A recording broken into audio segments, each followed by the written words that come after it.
Olá galerinha, tudo bem? Vamos para mais uma aula de Biologia com o professor Genil Soares. E hoje nós vamos falar sobre o critério de classificação do reino animal. Então, vem comigo.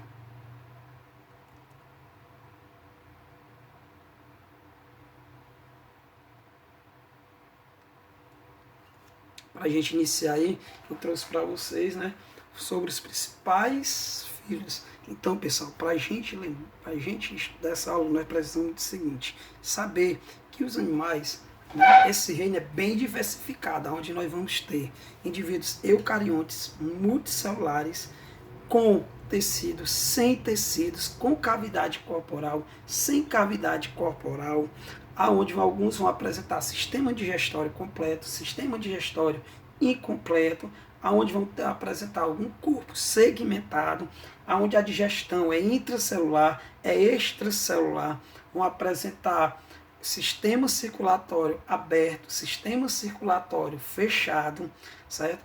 E há variações do sistema excretor que existe entre cada indivíduo desse, tá? Então, vamos lá.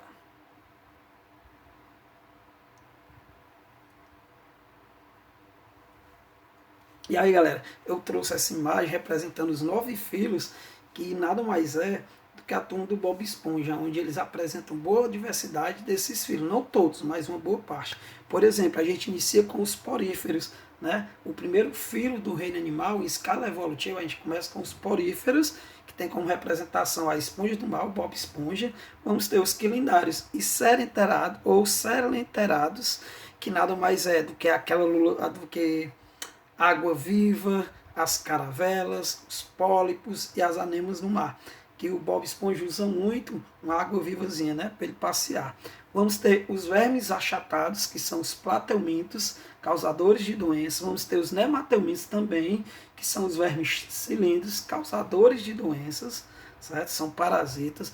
Vamos ter aí, logo em seguida, os moluscos, né, que começa a apresentar uma evolução, que é a presença de rátula, é a presença de concha para sua proteção. Nós vamos ter dois exemplos de molusco, né? O lula molusco e o Gary, né? Acho que é o Gary. Enfim, vamos ter ainda aí logo em seguida os anelídeos, né? Esses animais que apresentam o corpo segmentado, né? O corpo separado em anéis, e essa segmentação é importante porque ela ajuda a dividir toda a parte corporal dos animais, certo? E o principal representante são as minhocas e as sanguessugas. Vamos ter ainda aí os artrópodes, certo? Que nos artrópodes eles são um filo bem ramificado, certo? Onde eles vão ter vários indivíduos, e aí nós vamos ter, né, o caranguejo, né? Esse caranguejo aí representando, da turma do Bob Esponja. Vamos ter ainda os equinodermos, certo? Que nós vamos ter aí o Patrick, certo? Representando os equinodermos, uma estrela do mar. Vamos ter os cordados, que é a Cindy, que ela representa aí todos os cordados, né? O indivíduo que tem aí uma coluna vertebral, né? Que é mais desenvolvido. E aí a gente inicia com alguns primórdios da diversificação dos animais. Quais são elas? A presença de tecidos verdadeiros, né? Então nós vamos ter aí os eumetazoários e os parazoários. Quem são os indivíduos eumetazoários? São aqueles indivíduos que apresentam um tecido verdadeiro, certo? Então nós vamos ter aí o grupo de indivíduos que vão apresentar um tecido verdadeiro. Tá? Nós vamos ter ainda os parazoários. E o que são parazoários? São aqueles que não têm tecidos, mas só células, que é no caso aí nós vamos ter, né, os poríferos. Então, os poríferos, representados pelo Bob Esponja aí, galerinha, é o único filo que não tem tecido, porém o seu corpo todo é revestido por células, certo? Os demais filos vão ser o quê? Eumetazoários. E aí, pessoal, uma das coisas que vai chamar a nossa atenção também, certo? É a simetria, certo? Que nós vamos ter os animais que têm a simetria radial e a simetria bilateral, certo? Por exemplo, se eu pegar aí a simetria radial, certo? Ou seja, eu vou pegar aqui uma simetria radial, vamos pegar aqui um anemo do mar, que é um quinidário, né? O que é que ela vai ter de interessante?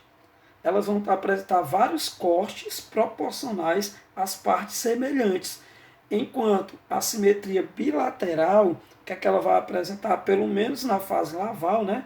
Elas vão ter um plano, né, ou um ponto principal, que vão ser o quê?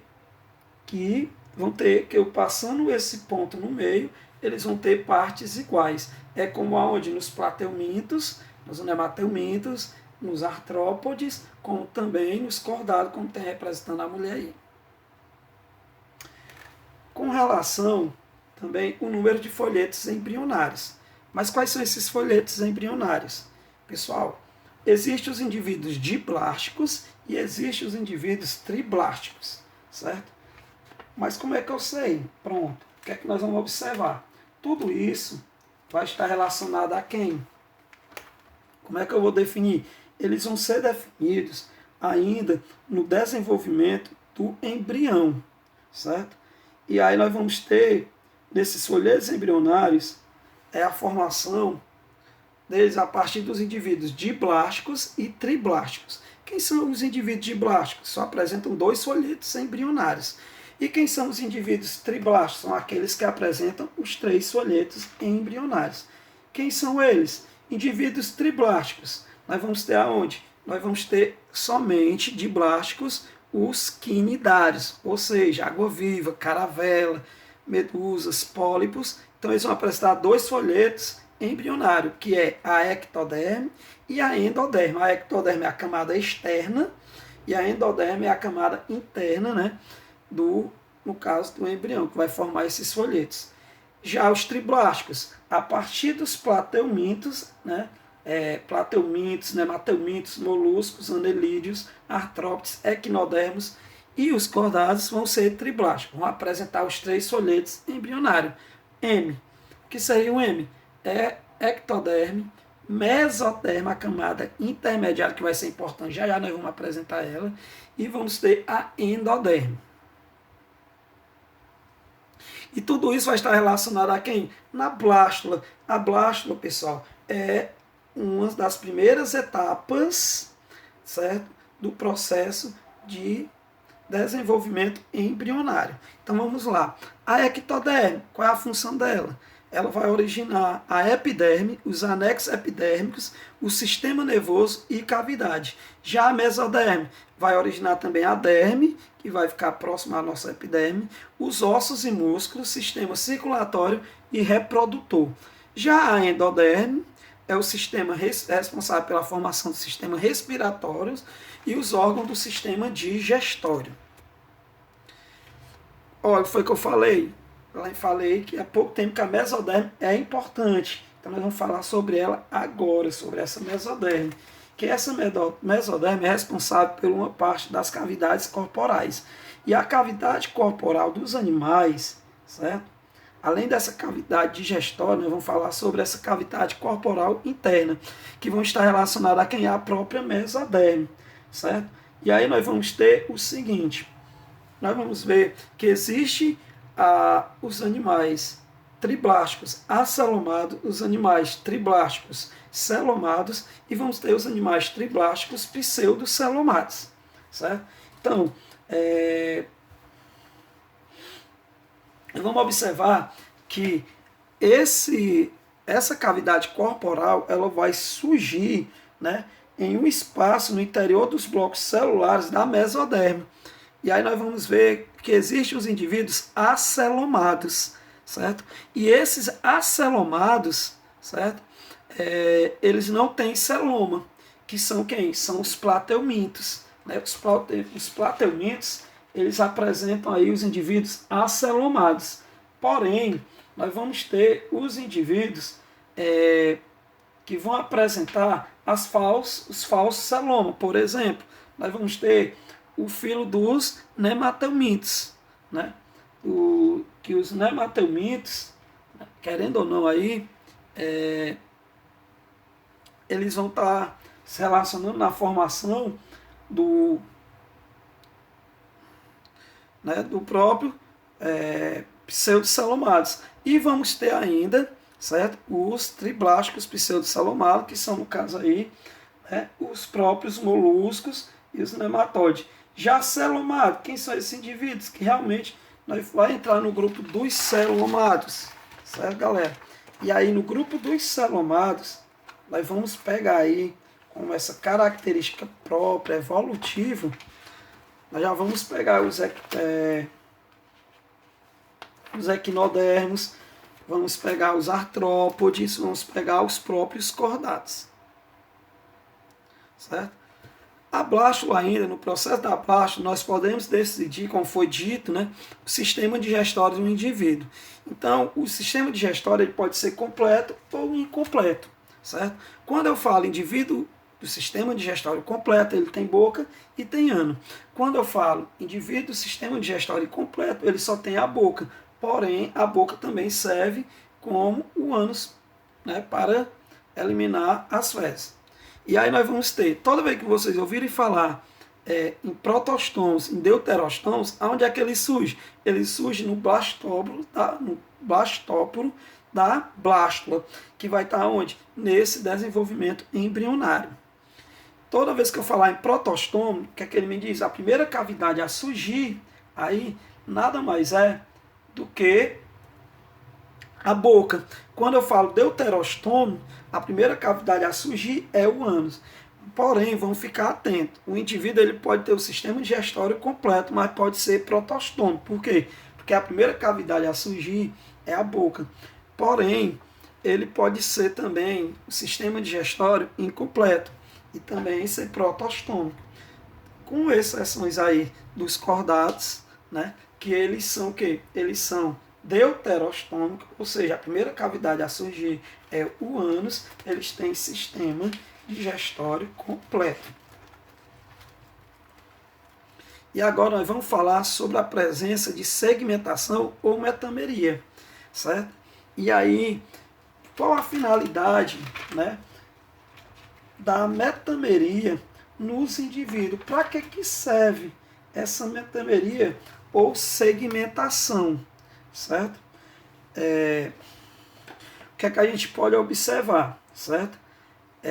Ela é responsável, nada mais é, né, tanto nos artrópodes quanto também nos anelídeos e nos cordados, que somos nós, ela é importante para dividir o corpo, certo? Ao longo do seu maior eixo, como vocês podem observar na imagem, né? Nós vamos ter aí os metâmeros, que aí nós vamos ter, por exemplo, o primeiro metâmero aí no gafanhoto, nós vamos ter a divisão da cabeça, é uma primeira segmentação. A segunda segmentação, ou metameria, é a divisão aí do tórax, que surge aí a formação das asas e as patas. E vamos ter o abdômen, que é a última segmentação, certo? Assim acontece com nós, cabeça, tórax e abdômen, né? Nós também temos essa divisão, ou seja, nós somos segmentados.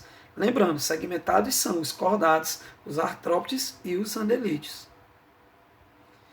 E aí, galera, aqui a gente tem, né, os sistemas corporais de todos esses filos, certo? Nós vamos ter aí a digestão, o sistema esqueleto, nós vamos ter o revestimento dermamentar, ou a epiderme, certo? Vamos ter o sistema respiratório, sistema circulatório e o sistema excretor. Então, se a gente observar, certo, como é a digestão dos poríferos, ela é intracelular, o esqueleto é formado por uma estrutura calcária ou siliciosa, que no caso são as espículas, certo? Ela é todo formado também por esporos. O revestimento, a epiderme dele é formado pelos pinacócitos externos, células externas, e vão ter as células internas, que são os clanócitos. O sistema respiratório é ausente, né? Então ela faz através do fluxo da água. Sistema circulatório não tem, é ausente, então a gente pode observar que o sistema circulatório ele é ausente nos poríferos, nos cnidários, nos plateumintos, nos nemateumintos. Vamos observar que o sistema excretor é ausente, né? Nos poríferos e nos cnidários também, tá? E vamos observar que os cnidários ele tem uma digestão extra e intracelular. Sistema esqueleto ausente, no caso aí, é porque o corpo dele é formado praticamente por água, certo? O revestimento, a epiderme, ele existe sim uma epiderme externa, certo? Que nós vamos ter a grastodermezinha, que é essa, a epiderme interna dele, tá? E já nos plateumintos, né? A gente observa aí os plateumintos, nemateumintos, os moluscos, os anelídeos, os artrópodes, os equinodermos e os cordados, eles vão ter o quê? Uma digestão extra e intracelular. Já o exoesqueleto dos plateumintos é ausente, nos nematóides são ausentes, nos moluscos são ausentes, mas alguns possuem conchas, mas é ausente também nos anelídeos. Já nos artrópodes é um exoesqueleto, já nos equinodermos e nos cordados é um endoesqueleto. Enquanto os equinodermos são formados por placas calcárias, nós vamos ter aí nos cordados formado por osso ou cartilagem. Tá? E até uns equinodermos, na verdade, os equinodermos apresentam também nessa região calcária com espinho, né? Já a epiderme deles, nós vamos ter os plateumintos, nemateumintos, os anelídeos, os equinodermos e os cordados, né? E os artrópodes apresentando epiderme, certo? Porém, os moluscos eles não vão ter epiderme, mas vai ter um manto para revestir. E os artrópodes, além da epiderme, vão apresentar um exoesqueleto formado por quitina. Sistema respiratório ausente, tá? Nos plateumintos, nos hemateumintos, porém, nos moluscos é branquial, pulmonar e cutânea, nos anelídeos é cutânea, certo? Já nos artrópodes, nós vamos ter aí branquial, certo? E vai ter também questão de filotraqueias, que no caso nós vamos ter um exemplo bem básico, as aranhas. Já nos equinodermos é branquial. Já nos cordados, alguns mais adaptados, pode ter branquial, pulmonar e cutânea. Sistema circulatório é ausente nos poríferos, nos cnidários, nos plateumintos, nemateumintos. Já nos moluscos, ele vai ter o sistema circulatório aberto e o sistema circulatório fechado. Também os anelídeos vai ter o sistema circulatório fechado.